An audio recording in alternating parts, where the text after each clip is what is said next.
Hello పిల్లలు, ఎలా ఉన్నారు? ఈ చాప్టర్ యొక్క ఫస్ట్ వీడియోలో మనం ఏం నేర్చుకున్నామంటే ఫోర్స్ గురించి నేర్చుకున్నాం, ఇనర్షియా నేర్చుకున్నాం, 3 లాస్ ఆఫ్ మోషన్ గురించి నేర్చుకున్నాం, మొమెంటం గురించి నేర్చుకున్నాం. ఈ వీడియోలో మనం ఏం నేర్చుకోబోతున్నాం అంటే ఇంపల్స్ అంటే ఏంటి, లా of conservation of linear momentum, ఈ రెండు నేర్చుకుని ఫస్ట్ వీడియోకి ఈ వీడియోకి రెండింటికి సంబంధించిన క్వశ్చన్స్ కొన్ని సాల్వ్ చేసి ఈ వీడియో క్లోజ్ చేద్దాం. ఓకే, ఫస్ట్ ఇంపల్స్ అంటే ఏంటో చూద్దాం. డెఫినేషన్ కన్నా ముందు దాని గురించి తెలుసుకున్నాం అనుకోండి, డెఫినేషన్ ఈజీగా అండర్స్టాండ్ అయిపోతుంది. So first what is impulse అంటే, ఒక లార్జ్ ఫోర్స్ ఒక షార్ట్ డ్యూరేషన్ ఆఫ్ టైంలో యాక్ట్ చేసింది అనుకోండి, ఆ ఫోర్స్ ఇంటూ ఆ టైంని మనం మల్టిప్లై చేస్తే మనకు వచ్చేదే ఇంపల్స్. ఓకే, ఎగ్జాంపుల్స్ ఏంటంటే, ఒక సిత్తు తీసుకొని మనం మేకులు అంటాం, చీలలు అంటాం చూడండి, దాన్ని గోడలకు కొడుతూ ఉంటే ఆ ఫోర్స్ ఎంత టైంలో యాక్ట్ చేస్తుంది, జస్ట్ ఫ్రాక్షన్ ఆఫ్ సెకండ్ మీద ఆ మేకు మీద అది యాక్ట్ చేస్తుంది. That is impulse. ఇంకా ఎగ్జాంపుల్గా మీరు కాలుతో గోడను దన్నండి, గోడను దన్నారనుకోండి, ఆ ఫోర్స్ మీ కాలు యొక్క ఫోర్సు గోడ మీద చాలా షార్ట్ డ్యూరేషన్లో పడుతుంది. ఆ ఫోర్స్ ఇంటూ టైం ఏదైతే వస్తుందో దట్ ఈజ్ ఇంపల్స్. ఇంకా చెప్పాలంటే బ్యాట్స్మెన్ బాల్ని కొట్టాడు అనుకోండి, బౌలర్ వేసిన తర్వాత బాల్ చాలా స్పీడ్లో వస్తూ ఉంటుంది, ఆ బాల్ని చాలా షార్ట్ డ్యూరేషన్లో అతను దాని డైరెక్షన్ మార్చేస్తాడు, వెనక్కి వైపు కొడతాడు. అదే ఇంపల్స్. ఆ షార్ట్ డ్యూరేషన్లో ఎక్కువ ఫోర్స్ యాక్ట్ చేస్తుంది. ఆ ఫోర్స్ ఇంటూ టైం, ఆ టైంని మనం చేస్తే ప్రోడక్ట్ మనకు ఇంపల్స్ ఇస్తుంది. ఇంపల్స్ని మనం ఎలా డినోట్ చేస్తాము అంటే జేతో.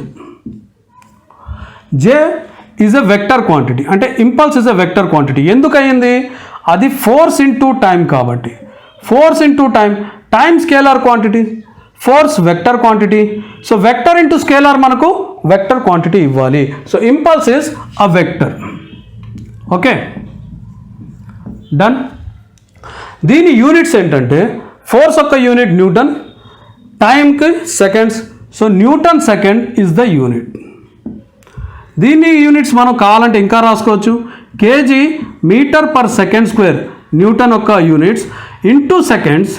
ఈ సెకండ్స్ స్క్వేర్ తీసేస్తే KG metre per second. Dimensional ఫార్ములాలో రాయాలనుకోండి, కేజీకి ఏంటి ఎం మాస్, మీటర్కి length, T to the power of -1, ఎందుకంటే ఈ సెకండ్స్ డినామినేటర్లో ఉన్నాయి కాబట్టి. డన్. మనకు ఫోర్స్ తెలిస్తే, ఎంత టైంలో యాక్ట్ చేసిందో తెలిస్తే, ఆ force into time gives us impulse. Done. ఇలా ఫోర్సు టైం ఇవ్వకుండా మీకు గ్రాఫికల్ మెథడ్లో ఇచ్చేసారనుకోండి, ఫోర్స్ ఇటువైపు ఉంది, టైం ఇటువైపు ఉంది అనుకోండి.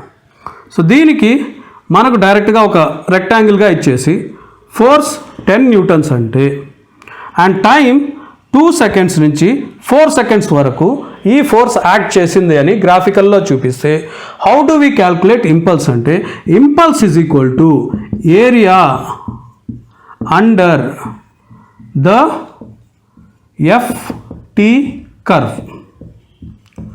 ఫోర్స్ అండ్ టైం కర్వ్కి దాని కింద ఉన్న ఏరియా ఏదైతే ఉంటుందో అది మనకు ఇంపల్స్ ఇస్తుంది. ఇక్కడ ఏరియా ఎంత, ఈ విడ్త్ ఎంత, 4 - 2 is equal to 2 seconds. Time in seconds, force in newtons. Height ఎంత, 10 - 0, so height is 10 newtons. So area is equal to width 2 into height 10, that is equal to 20 newton seconds.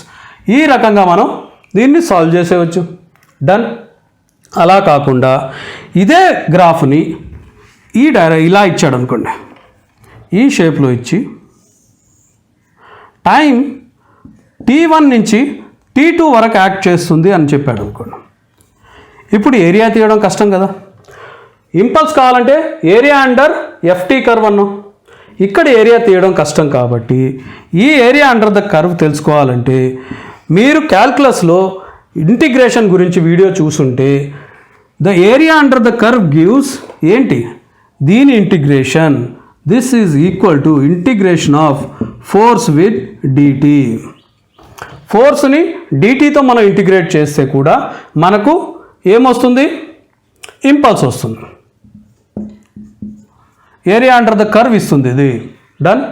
ఇప్పుడు time ఎక్కడి నుంచి ఎక్కడికి మారింది, T1 నుంచి T2 వరకు. దీని limits T1 నుంచి T2 వరకు. ఫోర్స్ను బయటికి తీసేస్తే integration of DT with the limits T1 to T2. Done. So దీన్ని రాసుకుంటే F into T T1 to T2 that is equal to F into T2 minus T1 upper limit minus lower limit అయిపోయింది. So this is equal to force into delta T which means change in time. Okay, force ఇక్కడ ఒకటే ఉందా? ఒక uniform force అయితే లేదు. ప్రతి పాయింట్లో time change అవుతూ ఉంటే ఫోర్స్ కూడా చేంజ్ అవుతుంది. సో ఈ ఫోర్స్ని ఒక వాల్యూతో మనం డిఫైన్ చేయలేము ఇక్కడ. సో దీన్ని మనం యావరేజ్ ఫోర్స్ అని కూడా అనొచ్చు. So impulse is equal to average force into time కూడా అనండి. ఎలా తీసుకున్నా మనకు వచ్చేది ఇంపల్సే. డన్. ఇప్పుడు ఈ ఫార్ములా చూస్తే మనకి ఇంకో ఫార్ములా ఏమైనా గుర్తొస్తుందా? చూద్దాం. ఫోర్స్ని మనం ఎలా రాసాం? Force is equal to change in momentum divided by change in time or rate of change of momentum అని మనం నేర్చుకున్నాం ఫస్ట్ వీడియోలో. సో ఈ చేంజ్ ఇన్ టైంని ఇటు పంపిస్తే అప్పుడు ఏమవుతుంది? Change in momentum is equal to force into change in time. Force into change in time. So ఇక్కడ చూడండి, ఇవి రెండు ఒకటే వస్తున్నాయి. సో దీని అర్థం ఏంటంటే వెరీ షార్ట్ డ్యూరేషన్లో మనకు చేంజ్ ఇన్ మొమెంటమ్ జరిగితే, ఇక్కడ మనం టైం షార్ట్ అన్నాం కదా, అలాగే చేంజ్ ఇన్ మొమెంటమ్ షార్ట్ డ్యూరేషన్లో జరిగితే this is equal to impulse. దీని నుంచి కూడా మనం డిరైవ్ చేసి చూద్దాం. దీని నుంచి కూడా డిరైవ్ చేయాలంటే impulse is equal to force into time. Force అంటే m a, mass into acceleration into time. Acceleration అంటే ఏంటి? Rate of change of velocity. That is equal to mass into v minus u divided by time into ఈ time. ఈ time ఇక్కడికి వచ్చేసింది. Time మనం తీసేస్తే ఇదంతా ఎక్కడి నుంచి వచ్చింది? Acceleration. Change in velocity divided by time gives us acceleration. Time కొట్టేసాం, అప్పుడు మనకేమొచ్చింది? M v minus MU. Mass into velocity మనకేమిస్తుంది? మొమెంటమ్. ఇక్కడ ఫైనల్ వెలాసిటీ ఉంది కాబట్టి this is equal to final momentum.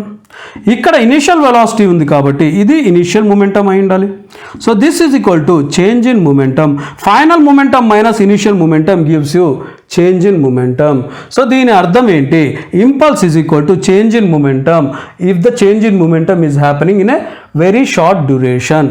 Okay, ఇక్కడి నుంచి కూడా మనం ఒకసారి డిరైవ్ చేసి చూద్దాము. So impulse is equal to integration of force into d t. Force అంటే rate of change of momentum. దాన్ని మనం ఎలా రాయొచ్చు? డిపి బై డిటి కూడా రాయొచ్చు into d t. So d t cancel అయిపోయింది. ఫోర్స్ బదులు ఇది వచ్చింది, ఇక్కడున్న డిటి ఈ డిటి క్యాన్సిల్ అయిపోయింది. ఇప్పుడు ఇది is equal to integration of D of momentum. So దీని లిమిట్స్ ఏంటి? ఇనీషియల్ మొమెంటమ్ నుంచి ఫైనల్ మొమెంటమ్ వరకు. So this is equal to momentum into limits of initial momentum and final momentum. Done, వచ్చేసింది మనకు. So ఇదేంటి? This is equal to final momentum minus initial momentum that is equal to change in momentum. ఇప్పుడు మూడు రకాలుగా చేసి చూసినా మనకేం వచ్చింది? Impulse is equal to change in momentum అని వచ్చింది. డన్. ఇప్పుడు ఈ డెఫినేషన్ని అర్థం చేసుకుందాం. ఏమన్నారు డెఫినేషన్లో? The product of force and time అన్నాడు. Impulse is product of force and time. Force into time అని మనకు తెలిసిపోయింది. that produces a finite change in the momentum. So impulse is equal to momentum, change in momentum అనుకోండి, లేదా impulse వల్ల change in momentum జరుగుతుంది అనుకోండి. So that produces a finite change in momentum of the body is called impulse అన్నాడు. So impulse వల్ల, impulse అంటే ఏమన్నాడు? Force into time అన్నాడు. దీనివల్ల ఫైనైట్ చేంజ్ ఇన్ మొమెంటమ్ జరుగుతుంది. ఫైనైట్ అంటే ఏముంది? కొలవగలిగిన measurable quantity. Measurable change in momentum happens with impulse అంటున్నాడు. ఇప్పుడు చదివితే మీకు ఈ డెఫినేషన్ చాలా ఈజీగా అర్థమైపోతుంది. డన్. ఇప్పుడు ఒక ఎగ్జాంపుల్ చూద్దాం. ఈ చెయ్యి, మీ చెయ్యి ఇటు తీసుకోండి, మీ ఇంకో చేత్తో దీన్ని కొట్టండి. దీన్ని కొడితే మీకు నొప్పి పుడుతుంది. ఆబ్వియస్లీ గట్టి కొడితే నొప్పి పుడుతుంది. అదే స్పీడ్లో ఒక దిండును పట్టుకొని కొట్టండి. అంతే నొప్పి పుట్టిందా? పుట్టదు. ఇక్కడ తక్కువ నొప్పి పుట్టచ్చు, లేదా నొప్పే పుట్టకపోవచ్చు మీ బలాన్ని బట్టి. సో ఇక్కడ ఏం తేడా పడింది? ఎందుకు నొప్పి పుట్టలేదు అంటే ఇక్కడ మీరు అనొచ్చు ఇది సాఫ్ట్గా ఉంది కాబట్టి, ఇది మెత్తగా ఉంటుంది కాబట్టి నొప్పి పుట్టలేదు అని. మెత్తగా ఉంటే ఏమైంది? మెత్తగా ఉండడం వల్ల ఏం జరిగింది అనేది తెలుసుకోవాలంటే ఇప్పుడు చూడండి. ఫర్ ఎగ్జాంపుల్ నా చెయ్యి యొక్క మాస్ 2 kgs అనుకోండి, మాస్ 2 kg అనుకోండి.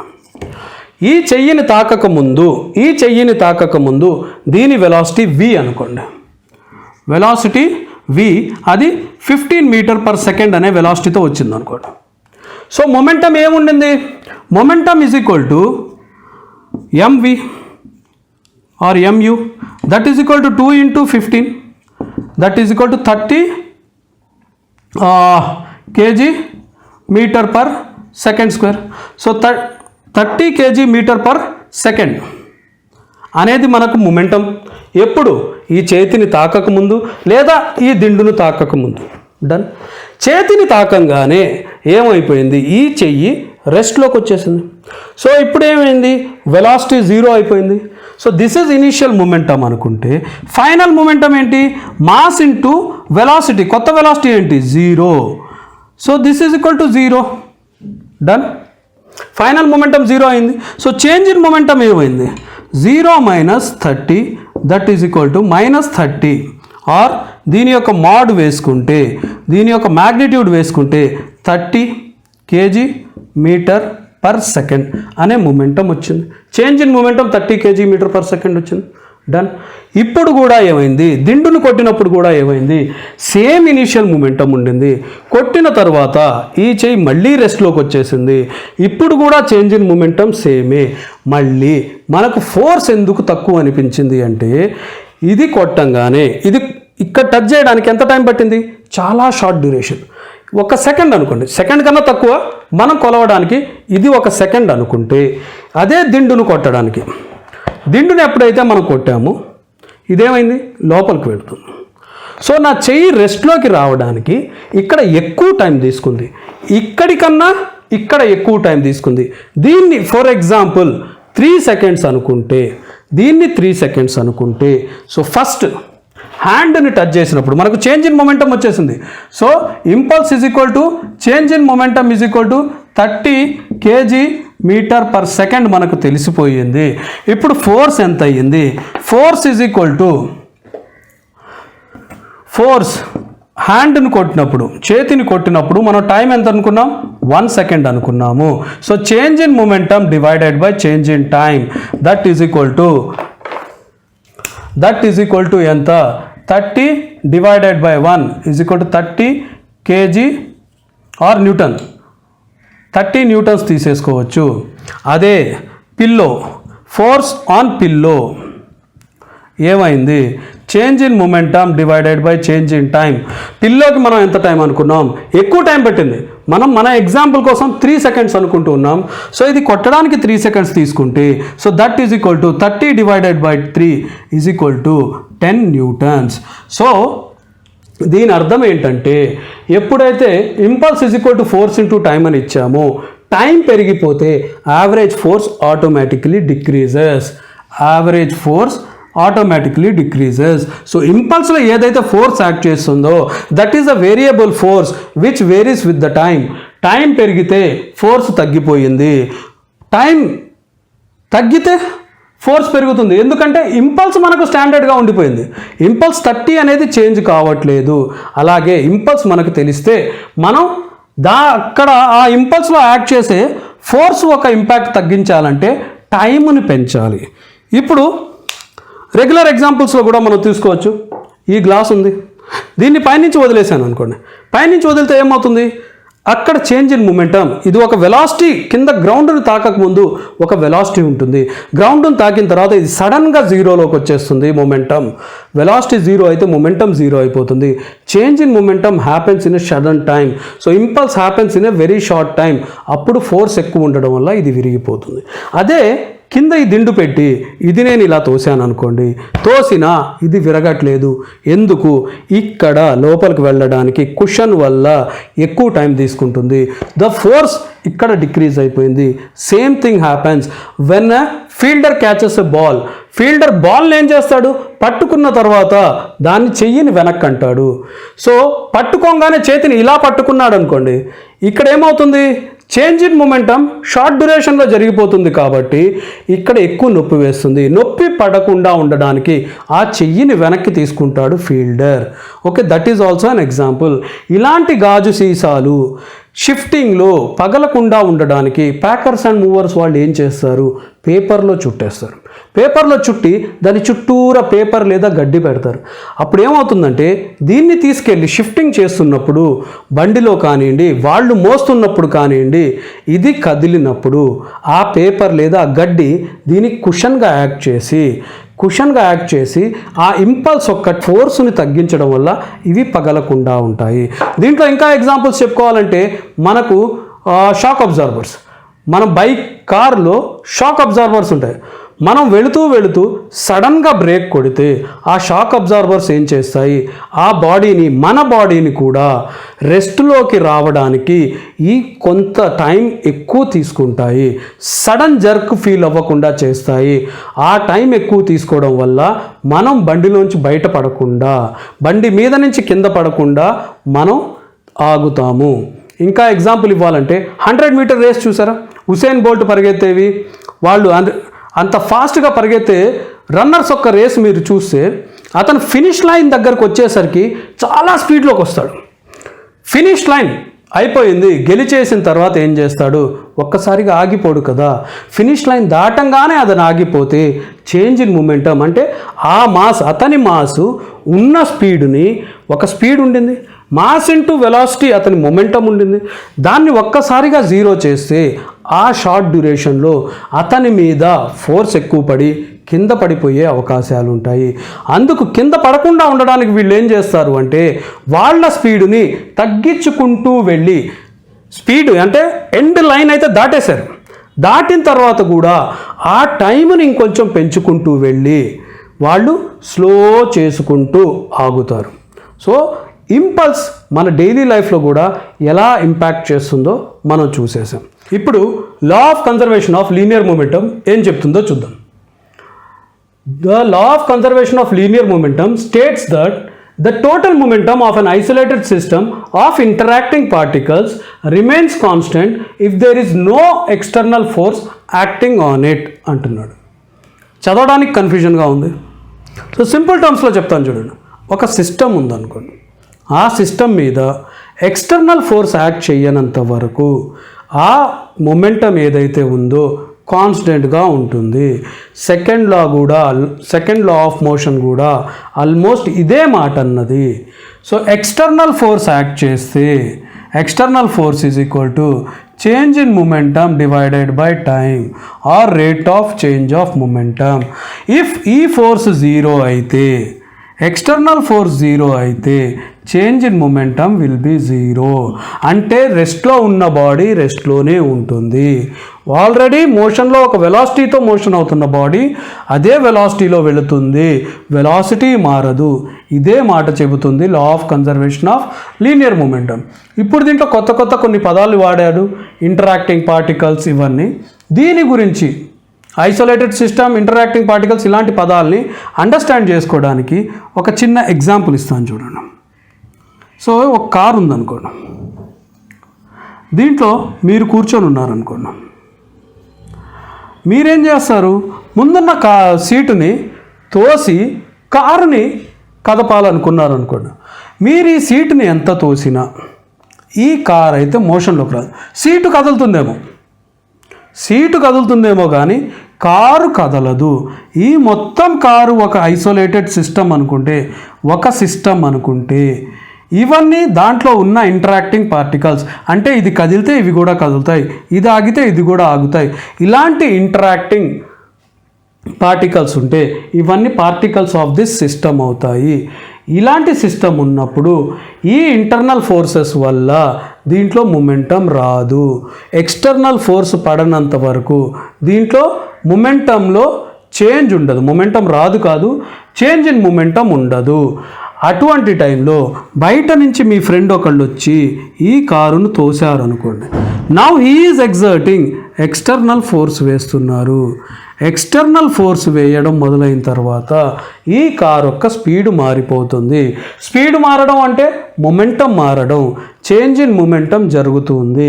సో ఈ ఎక్స్టర్నల్ ఫోర్స్, ఇలాంటి ఎక్స్టర్నల్ ఫోర్స్ పడనంత వరకు మీరు ఒక స్పీడ్లో వెళుతూ ఉంటే కారు అదే స్పీడ్లో వెళుతూ ఉంటుంది, లేదా రెస్ట్లో ఉంటే రెస్ట్లో ఉంటుంది. ఇది ఒక పార్ట్ అండర్స్టాండ్ చేసుకోవడానికి. దీంట్లో ఎక్కువ క్వశ్చన్స్ దేంట్లో అడుగుతారంటే గన్ అండ్ బుల్లెట్ మీద అడుగుతారు. గన్ ఉందనుకోండి, దీని లోపల బుల్లెట్ ఉంటుంది, ఆబ్వియస్ అది. సో ఫైర్ చేయకముందు, ఇది మొత్తం ఒక సిస్టమ్ అయితే ఈ గన్ను ఫైర్ చేయకముందు దీని స్పీడు 0, దీని స్పీడు 0. ఇది మాస్ ఆఫ్ గన్ అయితే m(g) అయితే ఇది మాస్ ఆఫ్ బుల్లెట్ m(b)తో మనం రిప్రజెంట్ చేస్తే ఇక్కడ ఫస్ట్లో ఈ సిస్టమ్ యొక్క మొమెంటం 0 ఉంది. ఓకే, సో మొమెంటం 0 ఉంది. తరువాత వన్స్ ఈ గన్నుని మీరు ఫైర్ చేస్తే, గన్నుని ఎలా ఫైర్ చేస్తారు? ఇంటర్నల్ ఫోర్స్తో, ఈ సిస్టంలో ఉన్న లోపలి ఫోర్స్తో. గన్నుని నేను బయట విసరట్లేదు, బయట విసిరితే ఎక్స్టర్నల్ ఫోర్స్ వస్తుంది, నేను విసిరితే ఎక్స్టర్నల్ ఫోర్స్ అవుతుంది. ఇది ఎలా మూవ్ అవుతుంది? బుల్లెట్ గన్ను ఫైర్ చేయడం వల్ల దీని ఇంటర్నల్ ఫోర్స్తో మూవ్ అవుతుంది. అప్పుడు బుల్లెట్ ఒక స్పీడ్తో బయటికి వస్తే అది VB అయితే ఆ టైంలో గన్ను కూడా వెనక్కి వస్తుంది. అది V గన్ అనుకుంటే ఆ వెనక్కి వచ్చే స్పీడ్నే రీకాయిల్ స్పీడ్ అంటారు. Recoil speed. ఏదన్నా షూటింగ్ వీడియోస్ చూడండి, ఏవైతే గన్ షూటింగ్ వీడియోస్ ఉంటాయో, పిస్టల్ తీసుకొని కాల్చిన తర్వాత చెయ్యి కొంచెం వెనక్కి వస్తూ ఉంటుంది వాళ్ళకి. ఎందువల్ల? ఈ రీకాయిల్ స్పీడ్ వల్ల. సో ఇదేమంటుంది ఈ లా? ఇప్పుడు కూడా ఈ మొత్తం మొమెంటం ఈ ముందున్న మొమెంటంకి సమానం ఉండాలి. ఇప్పుడు మొత్తం మొమెంటం ఏంటి? Mass of gun into velocity of gun plus mass of bullet into velocity of bullet. ఇది ఇప్పుడు కూడా 0 ఉండాలి అని చెబుతుంది మనకి law of conservation of linear momentum. ఎందుకని? దీని మీద బయట నుంచి ఫోర్స్ పడట్లేదు కాబట్టి. డన్. అటువంటి టైంలో ఒకదాన్ని ఇటు తీసుకొస్తే, so mass of gun into velocity of gun will be equal to minus of mass of bullet into velocity of bullet. So this is momentum of gun, this is momentum of bullet, but negative. అంటే ఇది ఈ డైరెక్షన్లో వెళితే bullet, gun వెనక్కి వస్తుంది. ఇది positive direction అనుకుంటే gun ఒక డైరెక్షన్ నెగిటివ్ అవుతుంది, గన్ను యొక్క స్పీడ్ ఒక డైరెక్షన్ నెగిటివ్ అవుతుంది. అదే చెబుతుంది ఇక్కడ. మనం ముందే అనుకున్నాం కదా, షూటింగ్ వీడియోస్ చూసినా గన్ ఎందుకు వెనక్కి వస్తుందంటే లా ఆఫ్ కన్జర్వేషన్ ఆఫ్ మొమెంటం వల్ల. ఇప్పుడు మాస్ ఆఫ్ గన్ ఎక్కువ, మాస్ ఆఫ్ బుల్లెట్ తక్కువ, కానీ రెండు మొమెంటంలు ఎక్కువ సమానం అంటే వెలాసిటీ ఆఫ్ గన్ తక్కువ ఉండాలి. ఎక్కువ మాస్ ఇంటూ తక్కువ velocity will be equal to తక్కువ మాస్ ఇంటూ ఎక్కువ వెలాసిటీ. అందుకే బుల్లెట్ ఎక్కువ దూరం వెళుతుంది. ఓకే, ఈ రకంగా మనం law of conservation of momentum understand చేసుకున్నాం. నెక్స్ట్ ఇంకొక క్వశ్చన్ ఏది అడుగుతూ ఉంటారంటే బాంబు క్వశ్చన్ అడుగుతూ ఉంటారు. ఒక బాంబు ఉందనుకున్నాం, ఇది తనంతట తాను ఎక్కడికి కదలట్లేదు. ఎప్పటి వరకు? పేలనంత వరకు. పేలడం జరిగితే ఈ బాంబు పేలితే ఇది రెండు ముక్కలు అయ్యిందనుకోండి, ఒకటి M1 అనే మాస్ అయ్యిందనుకోండి, M2 అనే ఇంకో మాస్ అయ్యిందనుకోండి, టోటల్ మాస్ M నుంచి రెండు ముక్కలుగా అయిపోతే పేలక ముందు దీని మొమెంటం ఏంటి? దీని స్పీడే లేదు, ఇది రెస్ట్లో ఉంది, అప్పుడు మొమెంటం 0. పేలిన తర్వాత ఇది ఒక స్పీడ్ వచ్చేసింది అనుకోండి, దీని స్పీడ్ v1 అనుకుంటే, దీని స్పీడ్ v2 అనుకుంటే, ఇప్పుడు మొమెంటం ఏంటి? m1 v1 plus m2 v2. దేని మొమెంటం ఇది? ఈ బాంబ్ అనే టోటల్ సిస్టమ్ మొమెంటం. ఈ లా ఏమంటుందంటే this will be equal to this. So internal ఫోర్స్తో పేలింది కాబట్టి ఈ మొమెంటం సమానంగా ఉంటుందట. అప్పుడు ఒకదాన్ని ఇటు తీసుకొస్తే m1 v1 or m2 v2 is equal to minus of m1 v1. అంటే m1 ఏ డైరెక్షన్లో వెళుతుందో దానికి ఆపోజిట్ డైరెక్షన్లో m2 వెళుతుందంట. అదే నెగిటివ్ సింబల్ చెబుతుంది. సో మీకు ఇంటర్మీడియట్లో ఈ క్వశ్చన్ ఉంటుంది, బాంబు పేలి రెండు ముక్కలు అయితే ఆ రెండు ముక్కలు ఆపోజిట్ డైరెక్షన్లో ఎందుకు వెళతాయి అంటే లా of conservation of linear momentum వల్ల వెళతాయి. ఇది లీనియర్ మూమెంటంకే వ్యాలిడ్ అమ్మా ఈ లా, అది కూడా గుర్తుపెట్టుకోవాలి. సో ఇలా అయింది. ప్రతిసారి ఇనీషియల్ మూమెంటం 0 ఉండాలనే రూల్ లేదు. కొన్ని సిట్యువేషన్స్లో ఇనీషియల్ మూమెంటం ఒక వాల్యూ ఉండొచ్చు. సో ఒక కార్ ఉందనుకోండి, అలాంటి సిట్యువేషన్ ఒకటి చూద్దాం. ఒక కార్ ఉంది, దీని యొక్క మాస్ m1 అయ్యి స్పీడ్ u1తో వెళుతూ ఉందనుకోండి. ఇంకొక కార్ ఉంది, దీని యొక్క మాస్ m2 అయ్యి దీని యొక్క స్పీడ్ u2 అనుకోండి. ఇవి రెండు ఒకటే లైన్లో వెళుతున్నాయి, ఒకటే డైరెక్షన్లో కూడా వెళ్తున్నాయి. u1 is greater than u2 అనుకోండి. సో దీని స్పీడ్ దీనికన్నా ఎక్కువ ఉంటే ఏదో ఒక పాయింట్లో ఇది వెళ్ళి దీన్ని గుద్దుకుంటుంది, కొలిషన్ జరుగుతుంది. ఆ కొలిషన్ ఎలాస్టిక్ ఉండొచ్చు, నాన్ ఎలాస్టిక్ కొలిషన్ ఉండొచ్చు. ఎలాంటి కొలిషన్ ఉన్నా దాని తర్వాత వీటి స్పీడ్స్ మారిపోతాయి. ఇప్పుడు కొలిషన్ తర్వాత ఆఫ్టర్ కొలిషన్ దీనికి ఒక స్పీడ్ వచ్చేసింది అనుకోండి, అది v1 అయితే దీని యొక్క స్పీడ్ ఇది v2 అయితే దీని యొక్క స్పీడ్ v1 అయితే ఇనీషియల్గా మొమెంటం ఎంత ఉండింది, ఇది మొత్తం ఒక సిస్టమ్ అనుకుంటే initial momentum was m1 u1 plus m2 u2. ఈ సిస్టమ్ ఒక total momentum that will be equal to, ఇది సిస్టమ్ అనుకున్నాం కాబట్టి m1 v1 plus m2 v2. ఇప్పుడు వచ్చిన కొత్త స్పీడ్స్తో మల్టిప్లై చేస్తే ఏదైతే మొమెంటం వస్తుందో ఈ రెండు మొమెంటమ్స్ సేమ్ ఉంటాయి అని అంటుంది లా ఆఫ్ కన్జర్వేషన్ ఆఫ్ మొమెంటం. ఈ థియరీ అర్థం చేసుకున్న తర్వాత ఇప్పుడు దీన్ని చదవండి, కొంత మీనింగ్ అన్నా చేస్తుంది, కొంత అర్థమయ్యేటట్టు ఉంటుంది. డన్. ఇప్పుడు క్వశ్చన్ అండ్ ఆన్సర్స్కి వెళ్దాం. క్వశ్చన్ అండ్ ఆన్సర్స్లో మీకు క్వశ్చన్ కనపడిన తర్వాత వీడియో పాజ్ చేసి మీ అంతటా మీరే సాల్వ్ చేయడానికి ట్రై చేయండి. ఎలాగో నేను తర్వాత సాల్వ్ చేస్తాను కాబట్టి నా ఆన్సర్ మీ ఆన్సర్ మ్యాచ్ అయిందో లేదో చూడండి. ఎక్కడైనా మ్యాచ్ కాకపోతే ఎక్కడ మిస్టేక్ చేసామనేది ఒకసారి రీవిజిట్ చేసుకోండి. మీరు ఎన్ని ఎక్కువ క్వశ్చన్లు చేస్తే, ఎంత ఎక్కువ ప్రాక్టీస్ చేస్తే మీ కాన్సెప్ట్ అంత క్లియర్ ఉంటుంది. ఓకే, ఈ క్వశ్చన్లో ఏం అడుగుతున్నాడో చూద్దాం.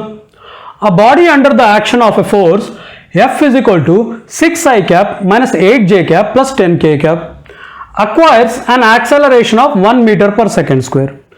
The mass of the body must be అన్నాడు. ఫోర్స్ వెక్టర్ ఫామ్లో ఇచ్చాడు, యాక్సలరేషన్ నార్మల్గా ఇచ్చాడు. F is equal to ma అని మనకు తెలుసు. సో ఇప్పుడు మాస్ కావాలంటే that is equal to force by acceleration.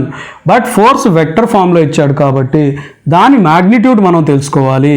So force is equal to root of magnitude of this force is equal to root of 6 square plus 8 square plus 10 square. That is equal to root of 36 plus 64 plus 100. So that is equal to root of 200. So 100ని రూట్లోంచి బయటికి తీసుకొస్తే 10 root 2 అవుతుంది. 10 root 2 kg is our answer. Done. ఎక్కడుంది? This is the answer. అయిపోయింది. ఇప్పుడు ఈ question చేద్దాం. క్వశ్చన్లో ఏం అడుగుతున్నాడంటే, if a cricketer catches a ball of mass 150 grams moving with the velocity of 20 meters per second, then he experiences a force ఎంత experience అవుతుంది అని ఇచ్చేసి time taken to complete the catch is 0.1 seconds అని time కూడా ఇచ్చేసాడు. Force is equal to rate of change of momentum. So delta P by time. So delta P అంటే ఏంటి? Mass into final velocity minus initial velocity divided by time. So మనకు final velocity ఎంత, mass ఎంత? First of all 0.15 kg. గ్రామ్స్లో ఇచ్చాడు 150 grams అంటే 0.15 kg రాసుకోవచ్చు. Final velocity ఎంత? Ball పట్టుకున్న తర్వాత, క్రికెటర్ బాల్ పట్టుకున్న తర్వాత బాల్ పరిస్థితి ఏంటి? రెస్ట్లోకి వచ్చేస్తుంది. సో ఫైనల్ వెలాసిటీ దాంది 0. ఇనీషియల్ వెలాసిటీ ఏమి ఇచ్చాడు? 20 meters per second. So -20 divided by time ఎంత ఇచ్చాడు? 0.1 seconds ఇచ్చాడు. That is equal to -30 Newton అయింది. కానీ మైనస్లో ఎక్కడ ఆన్సర్ ఇవ్వలేదు కాబట్టి అతను మ్యాగ్నిట్యూడ్ ఆఫ్ ద ఫోర్స్ మటుకే అడుగుతున్నాడు అని అర్థం. That is equal to 30 Newtons. Answer ఇది. అయిపోయింది. ఇప్పుడు ఈ క్వశ్చన్ ఆన్సర్ చేద్దాం. క్వశ్చన్లో ఏం అడుగుతున్నాడంటే, ఆ force of 2.6 I cap plus 1.6 J cap newtons acts on a body of mass 2 kgs. If the velocity of the body at t is equal to 0 is 3.6 I cap minus 4.8 J cap meters per second. The time at which the body will just have a velocity along x axis only is అన్నాడు. సో ఇచ్చిన data ఏంటో first రాసుకుందాం. Force మనకు vector ఫామ్లో ఇచ్చాడు. అదేంటి 2.6 I cap ప్లస్ 1.6 J cap న్యూటన్స్ అన్నాడు. Mass is equal to 2 kg అన్నాడు. At t is equal to 0 ఇది వెలాసిటీ అంటే అది ఇనీషియల్ వెలాసిటీ అవుతుంది. So initial velocity u is equal to 3.6 I cap minus 4.8 J cap. So F is equal to ma అని మనకు తెలుసు. So force is equal to ma. So acceleration is equal to force by mass. So that is equal to ఈ force divided by mass వేసుకోండి. 2.6 I cap ప్లస్ 1.6 J cap by 2 that is equal to 1.3 I cap plus 0.8 J cap. ఇక్కడ వరకు అయితే arrive అయిపోయాం. ఇప్పుడు velocity తెలుసుకోవాలి after a some time అనుకుంటే v is equal to u plus at వేసుకున్నా మనకు వెలాసిటీ వచ్చేస్తుంది. ఇక్కడ మనకు u తెలుసు, a కూడా తెలుసు, t తెలియదు కాబట్టి tని అలాగే t అని వదిలేద్దాం. This is equal to 3.6 I cap minus 4.8 J cap plus acceleration ఇది ఇంటూ టైం వేస్తున్నాం. సో డైరెక్ట్గా రాసేస్తాను 1.3 t I cap plus 0.8 t J cap. So I capలో ఉన్న వాల్యూస్ ఒక సైడ్ రాసుకుందాం, J capలో ఉన్నవి ఇంకో సైడ్ బ్రాకెట్స్లో రాసుకుందాం. సో 3.6 ప్లస్ 1.3 I cap ఈ రెండు x డైరెక్షన్లో ఉన్న క్వాంటిటీస్, y డైరెక్షన్లో ఏ క్వాంటిటీస్ ఉన్నాయి మైనస్ 4.8. సో ఇక్కడ ప్లస్ వేసి 0.8t ఫస్ట్ రాస్తాను. 0.8t minus 4.8 J cap. ఇప్పుడు ఏమడిగాడు, at the time at which the body will just have a velocity along x axis అంటే ఓన్లీ x axis వైపే వెలాసిటీ ఉంటుంది. అంటే y యాక్సిస్ వైపు ఉన్న వెలాసిటీ ఏమవుతుంది, 0 అవుతుంది. అది ఎప్పుడు అంటే ఇది 0 అయినప్పుడు. సో మన క్వశ్చన్లో ఇది 0 ఎప్పుడు అవుతుంది అని అడుగుతున్నాడు బేసిక్గా. అది 0 అవ్వాలంటే ఈ మొత్తం 0 అవ్వాలి. సో 0.8t మైనస్ 4.8 0 అయిపోవాలి. సో 0.8t ఏమవుతుంది, 0.8t ఈజ్ ఈక్వల్ టు 4.8 అవుతుంది. So time is equal to 4.8 divided by 0.8 is equal to 6 seconds. దీని అర్థం అట్ 6 seconds టైం 6 seconds అయినప్పుడు ఈ బాడీ ఓన్లీ x యాక్సిస్ వైపు ట్రావెల్ చేస్తూ ఉంటుంది. ఈ రకంగా దీన్ని సాల్వ్ చేసేయచ్చు మనం. ఈ క్వశ్చన్లో ఏం అడుగుతున్నాడంటే a body is moving with an acceleration a under the action of a force g. The weight of the body is అని 4 ఆప్షన్స్ ఇచ్చాడు. g/a minus g²/a, g²/a, a²/g అని ఇచ్చాడు. వెయిట్ అంటే ఏంటి మనకు, weight is equal to mg అని మనకు తెలుసు. m ఎంత అని కనుక్కోవాలి అంటే మనకి ఇక్కడ ఏం డేటా ఇచ్చాడో చూడండి. యాక్సలరేషన్ ఇచ్చాడు. ఈ g is not gravity under the action of force g. ఈ ఫోర్స్ గ్రావిటీ యొక్క మ్యాగ్నిట్యూడ్కి సమానంగా ఉంది, గ్రావిటీ యొక్క మ్యాగ్నిట్యూడ్కి సమానంగా ఉంది.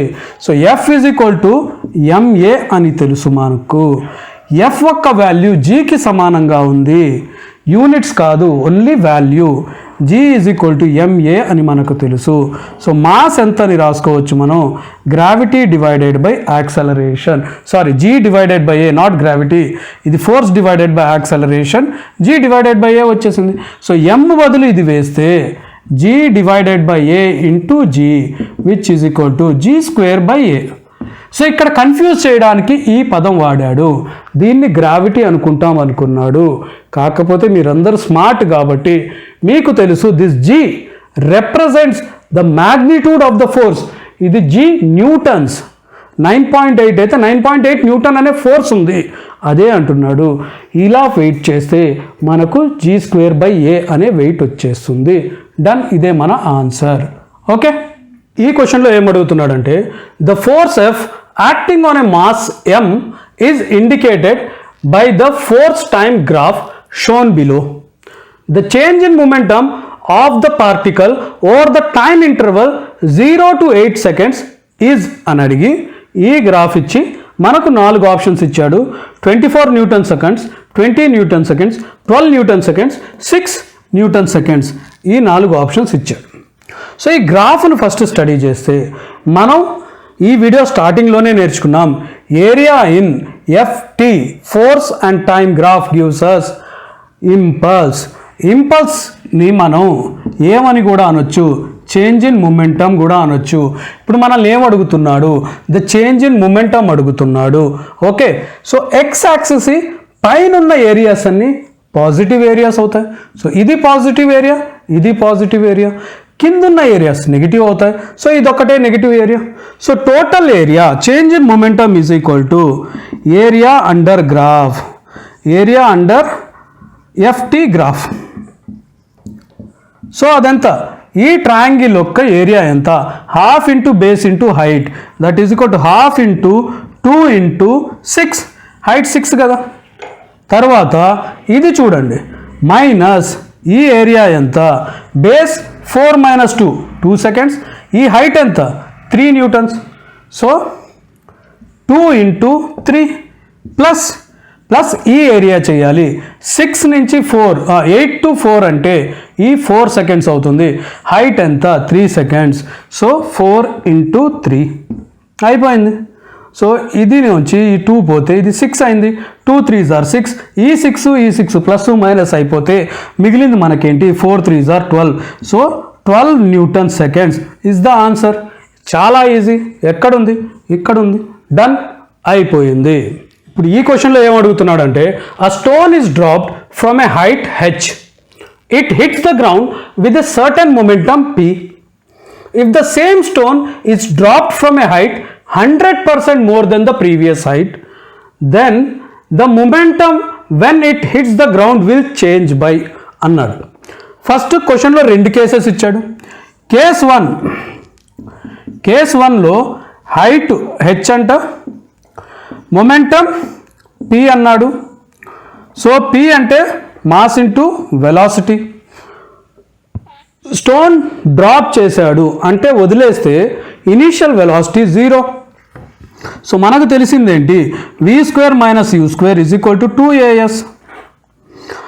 డ్రాప్ చేస్తే ఇనిషియల్ వెలాసిటీ 0 అన్నాం. యాక్సలరేషన్ ఏంటి -g, s ఏంటి -h, హైట్ కాబట్టి. So v² is equal to 2 into gh. So v is equal to √2gh. So మనకు వెలాసిటీ వచ్చేసింది. So this is equal to mass into √2gh. మన case 2కి వద్దాం. Case 2 ఏమంటున్నాడు, హైట్ ఏం చేశాడు 100% మోర్ చేశాడు. అంటే 100% మోర్ చేయడం అంటే హైట్ డబల్ అవ్వడం. సో ఇక్కడ h1 అనుకుంటే h1 is equal to 2h. 100% more అంటే డబల్ అయిపోయింది. Momentum కనుక్కోమంటున్నాడు.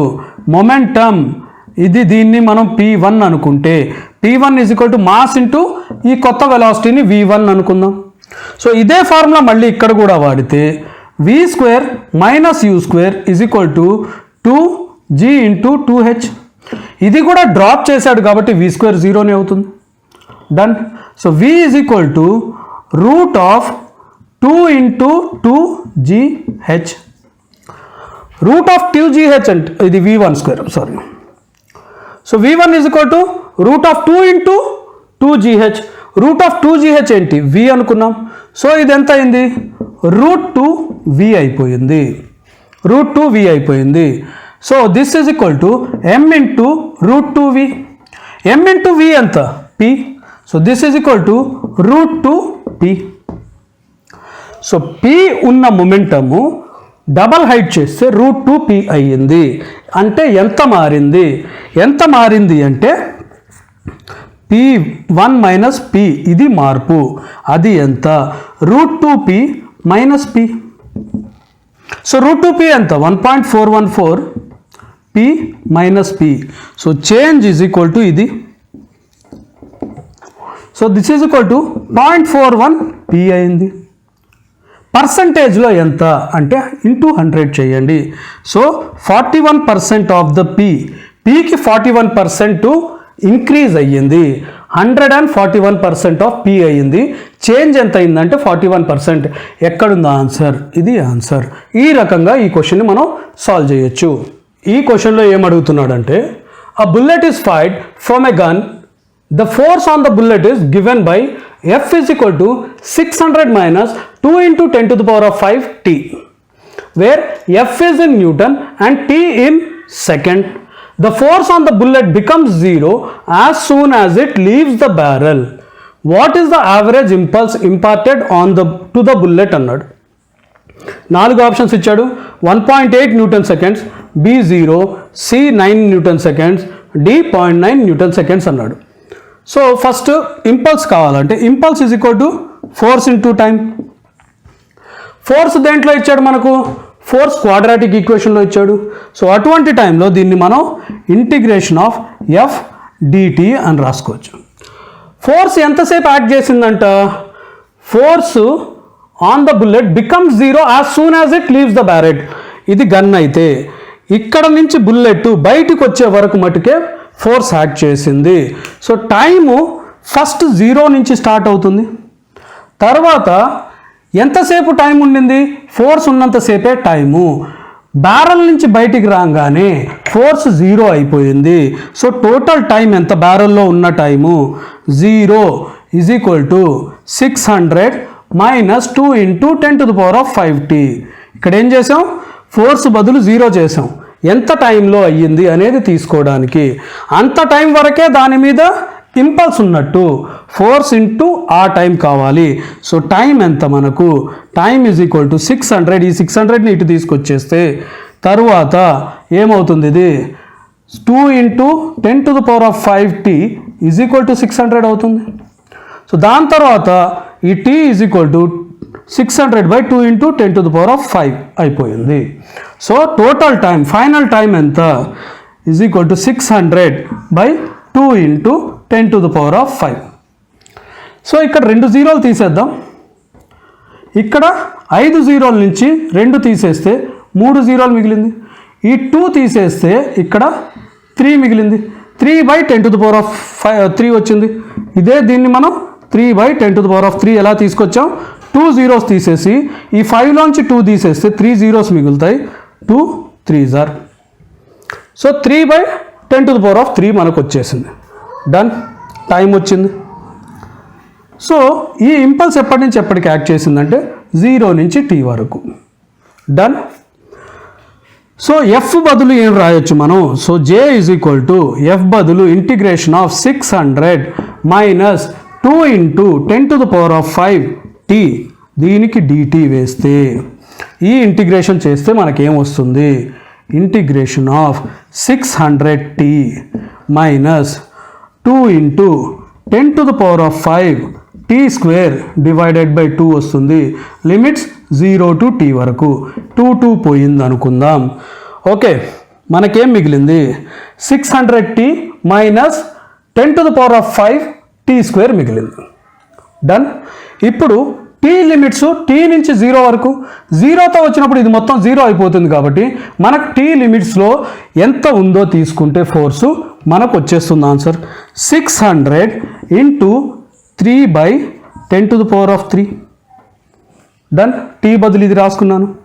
Minus 10 to the power of 5 t square అన్నాం. t స్క్వేర్ని 2 సార్లు రాయాలి. 3/10 to the power of 3 into 3/10 to the power of 3 వచ్చేసింది. ఇక్కడ 2 జీరోస్ తీసేసి ఇక్కడ నుంచి 2 జీరోస్ తీసేస్తే ఒక 0 మిగిలిపోతుంది. 10 to the power of 3 నుంచి 2 జీరోస్ తీసేసాం. ఇక్కడ 10 to the power of 5 ఉంది. ఇక్కడ 10 to the power of 3 into 10 to the power of 3 10 to the power of 6 అవుతుంది. సో దీని మొత్తాన్ని తీసేస్తే ఒక 10 మిగిలిపోతుంది. So 6 3s are 18 divided by 10 ఎంత అవుతుంది?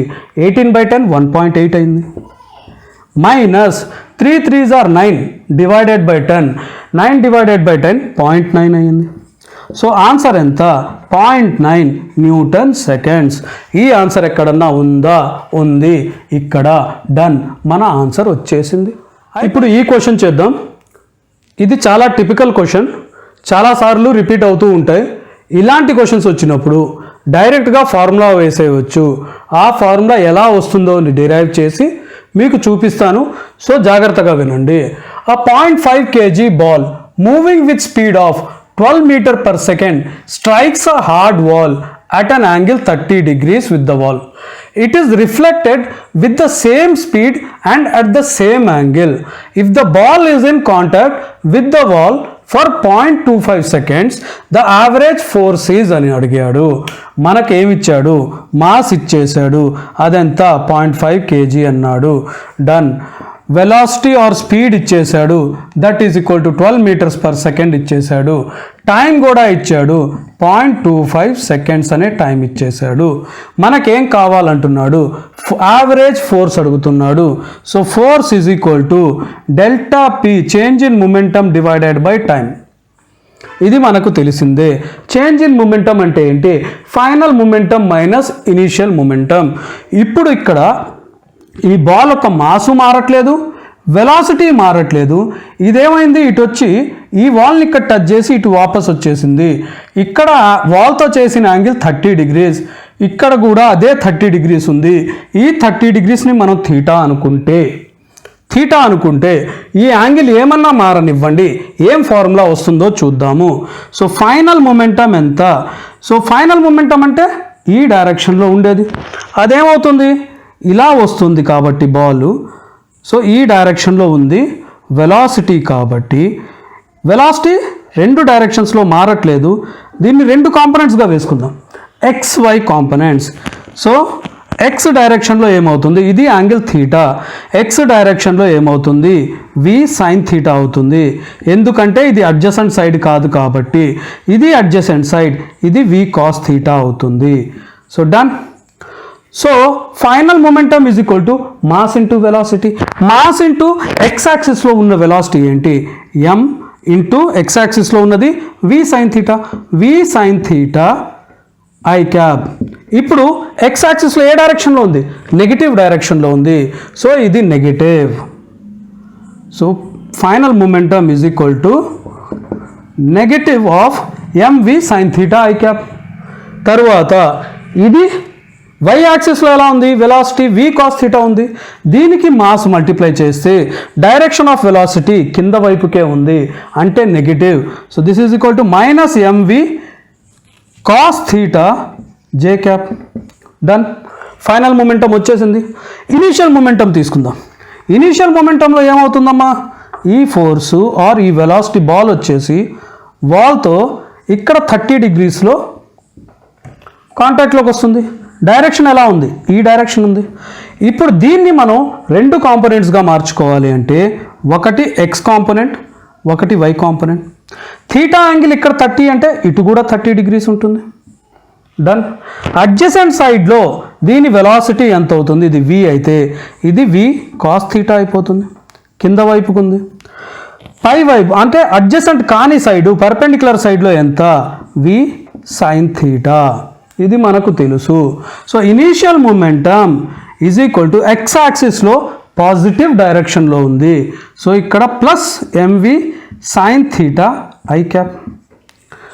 వై యాక్సిస్లో ఇక్కడ మళ్ళీ నెగిటివ్ డైరెక్షన్లో ఉంది. So minus MV cos theta J cap. So ఇప్పుడు delta P or change in momentum is equal to final momentum minus initial momentum. So దీంట్లోంచి ఇది మైనస్ చేయాలి, ఇక్కడ మైనస్ వేస్తే ఇక్కడ మైనస్ వేయాలి, ఇక్కడ ప్లస్ వేయాలి. Minus MV cos theta plus MV cos theta J cap, ఇవి రెండు క్యాన్సిల్ అయిపోతే so change in momentum is equal to ఇవి రెండు యాడ్ చేస్తే minus 2MV sin theta I cap. దీని మ్యాగ్నిట్యూడ్ ఒక్కటే తీసుకుంటే so magnitude of delta P is equal to 2MV sin theta. 2MV sin theta వచ్చింది. సో గుర్తుపెట్టుకోవాల్సింది ఈ ఫార్ములాని. ఈ ఫార్ములా ఏమంటుంది? బాల్ ఆర్ అన్ ఆబ్జెక్ట్ ఒక వెలాసిటీతో వచ్చి స్ట్రైక్ అయిన తర్వాత కూడా సేమ్ వెలాసిటీతో బయటకు వస్తే వాల్తో సేమ్ యాంగిల్ చేస్తే రెండు కండిషన్స్లో ఇక్కడ థీటానే ఉంది, ఇక్కడ థీటానే ఉంది, ఇక్కడ వెలాసిటీ v ఉంది, ఇక్కడ కూడా వెలాసిటీ v ఉంటే మీరు డైరెక్ట్గా ఈ ఫార్ములా వేసేయవచ్చు. వాళ్ళతో థీటా ఉంటే సరిపోయింది. అలా కాకుండా కొన్ని క్వశ్చన్స్లో ఈ యాంగిల్ కూడా ఇవ్వచ్చు. దీన్ని మనం ఆల్ఫా అనుకుంటే ఇది ఆల్ఫా అయితే ఇవి రెండు సేమ్ అయితే ఇవి రెండు సేమ్ అవ్వాలి, వెలాసిటీ కూడా సేమ్ అవ్వాలి. స్ట్రైక్ కాకముందు వెలాసిటీ ఆర్ స్పీడ్ సేమ్ ఉండాలి, స్ట్రైక్ చేసిన తర్వాత కూడా ఇది సేమ్ ఉంటే అప్పుడు డెల్టా పి ఏమవుతుందంటే 2mv కాస్ థీటా అవుతుంది. కావాలంటే ఇలాగే వేసుకొని మీరు సాల్వ్ చేసి చూసుకోండి. కాస్ థీటా కాదు, కాస్ ఆల్ఫా. థీటా ఈజ్ వాల్తో చేస్తున్న యాంగిల్, ఆల్ఫా ఈజ్ హారిజాంటల్తో యాంగిల్. ఇది వచ్చేస్తుంది. సో మనకు ఇక్కడ డెల్టా పి వచ్చేసింది. అదెంత 2mv సైన్ థీటా. ఎందుకంటే ఇక్కడెక్కడ మైనస్లో ఫోర్సెస్ ఇవ్వలేదు, అందుకే ఈ మైనస్ సింబల్ నేను వేయట్లేదు. So average force is equal to 2 into mass ఎంత 0.5 kg. So 0.5 into velocity v ఎంత v is equal to 12 into sine theta. Sine theta అంటే సైన్ 30. సైన్ 30 ఎంత 1/2 డివైడెడ్ బై టైం ఎంత, time is 0.25 seconds. So divided by 0.25. 0.25 2 times 0.5 అవుతుంది. ఈ 2 తీసేస్తే 2 into 12 is equal to 24 Newton is the answer. ఉందా? Yes, ఇక్కడ ఉంది. So this is our answer. ఈ రకంగా ఇలాంటి క్వశ్చన్స్ సాల్వ్ చేయాలి. ఇది గుర్తుపెట్టుకోండి, ఇది గుర్తుపెట్టుకోవాలి. ఈ ఫార్ములాస్ మీరు గుర్తుపెట్టుకుంటే డైరెక్ట్గా ఇక్కడికి వచ్చేయచ్చు, లేదంటే ఈ మొత్తం మీరు మళ్ళీ డిరైవ్ చేసుకోవాలి. డన్? ఓకే. ఈ క్వశ్చన్లో ఏం అడుగుతున్నాడంటే a shell is fired from a cannon with the velocity v at an angle theta with the horizontal direction. At the highest point in its path, it explodes into two pieces of equal masses. One of the pieces retraces its path to the cannon. The speed of the other piece immediately after explosion is అని మనకు 4 options ఇచ్చాడు. ఒకటి 3v cos theta, రెండోది 2v cos theta, మూడోది 3/2v cos theta, నాలుగోది v cos theta. ఈ canon యొక్క అంటే షెల్ యొక్క మాస్ m అనుకుంటే, మాస్ m ఉన్న షెల్లు v అనే వెలాసిటీతో ఒక ఫిరంగి నుంచి ఫైర్ చేశారు. సో పైకి థీటా అనే యాంగిల్తో ఫైర్ చేస్తే ఏమవుతుంది? ఇది ఒక పారాబోలా లాగా ట్రావెల్ చేస్తుంది. ఇది మనం మోషన్ ఇన్ 2Dలో నేర్చుకున్నాము. డన్. ఇప్పుడు దీనికి రెండు కాంపోనెంట్స్ ఉంటాయి వెలాసిటీవి. ఇటువైపు v cos theta ఉంటుంది, పైవైపు v sin theta ఉంటుంది. డన్. హైయెస్ట్ పాయింట్కి వెళ్ళిన తర్వాత అట్ ద హైయెస్ట్ పాయింట్ దీనికి వర్టికల్గా వెలాసిటీ ఉండదు, అది మనకు తెలుసు. ఇక్కడ ఉండేది ఒకటే velocity, that is v cos theta. Horizontal velocity మటుకే ఉంటుంది. ఈ టైంలో ఇక్కడికి చేరుకున్నప్పుడు అది రెండు భాగాలుగా, రెండు పార్ట్స్గా పేలిపోయిందంట. ఏమంటున్నాడు? At the highest point in its path it explodes into 2 pieces of equal masses. So mass equal అన్నాడు. సో ఒక పీస్ మాసు m/2 అయితే ఇంకోటి కూడా m/2 మాస్ ఉంటుంది. డన్. దాని తర్వాత ఏమంటున్నాడు? One of the pieces retraces its part to the cannon. ఈ రెండిట్లో ఒక ముక్క మళ్ళీ క్యానన్ దగ్గరకు వస్తుంది. సో ఇక్కడికి రావాలి అంటే మీకు మోషన్ ఇన్ 2D గురించి ఐడియా ఉండాలి. మళ్ళీ ఇక్కడికి రావాలంటే దీని వెలాసిటీ v cos thetaనే ఉండాలి. ఈ వెలాసిటీ ఎంత ఉందో అదే వెలాసిటీ ఇక్కడ ఉంటేనే మళ్ళీ ఇదే పాయింట్కి వస్తుంది. సో దీని వెలాసిటీ మనకు తెలిసిపోయింది. ఇప్పుడు ఏమడుగుతున్నాడు? ఈ m/2కి వెలాసిటీ ఎంత? ఎప్పుడైతే ఇది పేలిందో అప్పుడు ఒక వెలాసిటీ ఇటు వచ్చేసింది, రెండో వెలాసిటీ ఎంత అని అడుగుతున్నాడు. ఇది v cos theta టోటల్ మాస్కి వెలాసిటీ. సో మనకు లా ఆఫ్ కన్జర్వేషన్ ఆఫ్ మొమెంటంలో మనకు ఏం తెలుసో అది ఇక్కడ వాడాలి. అట్ ద హయ్యెస్ట్ పాయింట్, ఈ పాయింట్ దగ్గర దీని మొమెంటం ఏముండింది? ఫుల్ మాస్కి mv ఉండింది, వెలాసిటీ ఒకటే v cos theta ఉండింది కాబట్టి so momentum is equal to mv cos theta ఉండింది ఎక్స్ప్లోడ్ కాకముందు. అట్ ద హయ్యెస్ట్ పాయింట్ అది ఎక్స్ప్లోడ్ అయిపోయింది, రెండు ముక్కల్లో ఎక్స్ప్లోడ్ అయిపోయింది. సో ఈ మొమెంటం కన్జర్వ్ అయి ఉంటుంది. అది ఎలాగా? m1 ఆర్ m/2 ఒక పీసు ఇటువైపుకి వచ్చింది, ఒక పీస్ అటు వెళ్ళింది కాబట్టి ఆ m/2 ఒక వెలాసిటీ ఇది v అనుకుంటే v1 అంటాను దీన్ని. సో దాని వెలాసిటీ మనకు తెలియదు, దాన్ని v1 అంటాను. ప్లస్ m/2 v cos θ ఉండాలి. బట్ ఇక్కడ వెలాసిటీ ఆపోజిట్ డైరెక్షన్లో ఉంది, ఇక్కడ వెలాసిటీ పాజిటివ్ డైరెక్షన్లో ఉంది, ఇక్కడ వెలాసిటీ పాజిటివ్ డైరెక్షన్లో ఉంది, ఈ వెలాసిటీ మధ్యకు నెగిటివ్ డైరెక్షన్లో ఉంది కాబట్టి ఇక్కడ మనకు మైనస్ రావాలి. ఇక్కడే మిస్టేక్ జరిగే ఎక్కువ అవకాశాలు ఉంటాయి. ఇక్కడ మైనస్ వేస్తే దీన్ని ఇటు పంపిస్తే m/2 v1 is equal to mv cos θ plus m/2 v cos θ. So m cancel చేసేసి so v1/2 is equal to ఈ 2తో మల్టిప్లై చేస్తే 2v cos θ plus v cos θ divided by 2 అయ్యింది. 2 తీసేస్తే 2v cos θ plus v cos θ ఎంత అవుతుంది? 3v cos θ అవుతుంది. So v1 is equal to 3v cos θ, అది మనకు ఇక్కడ ఆన్సర్ ఉంది. ఫర్ ఎగ్జాంపుల్ ఇప్పుడు ఇదంతా ఎందుకు వచ్చింది మనకు? ఇక్కడ ఆల్రెడీ ఈ మాస్కి v cos θ ఉండడం వల్ల వచ్చింది. ఇదే క్వశ్చన్లో ఇక్కడ బాల్కి వెలాసిటీ 0 అనుకోండి, ఈ షెల్కి ఇక్కడ వెలాసిటీ 0 అయి ఉంటే అప్పుడు v cos θ v1 రెండు సమానంగా ఉండేవి. v cos θ v1 రెండు సమానంగా ఉండేవి, అందుకే మనకు ఆప్షన్ డి ఇచ్చాడు. బట్ మనకు తెలుసు ఇక్కడున్న మొమెంటంలో ఇనీషియల్గానే దీనికి mv cos θ ఉండింది. ఇది ఈక్వల్ టు ఇది కావడం వల్ల ఇక్కడ మిస్టేక్ ఏది? మైనస్ వేయడం మర్చిపోకూడదు. ఇక్కడ మైనస్ వేసి ఆ మైనస్ని ఇటు తీసుకొస్తే ప్లస్ అవుతుంది కాబట్టి ఈ ఆన్సర్ మనకు 3v cos θ ఆన్సర్ వచ్చేసింది. ఓకే పిల్లలు, ఇక్కడితో ఈ వీడియో ముగిద్దాం. నెక్స్ట్ వీడియోతో మళ్ళీ కలుద్దాం. అప్పటి వరకు బాయ్ బాయ్.